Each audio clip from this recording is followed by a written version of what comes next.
Жылдам ақпарат, хабардар болыңыздар. Сәлеметсіз бе, қымбатты көрермен, арнамызға қош келдіңіз. Әлемде және Қазақстанда болып жатырған соңғы жаңалықтарды алғашқы қадірін білгіңіз келсе, арнамызға жазылыңыз, лайк басып ұмытпаңыз.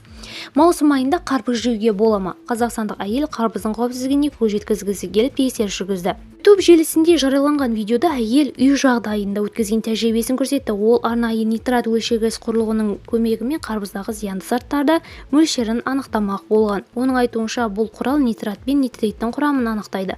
Биылғы алғашқы қарбызды сатып алдық. Әрине, оны нитрат пен нитритке тексеру керек. Қазір нитрат өлшегішті қосамыз. Жеуге жарай ма, жоқ па қарап көрейік. Нитраттың мөлшері шамадан тыс жоғары, норма 60, ал мұнда 890. Масқара. Әрине, мұны қоқысқа тастаймыз. Ақша желге дейді әйел дауысты кадр сыртында. Нитраттар мен нитрит.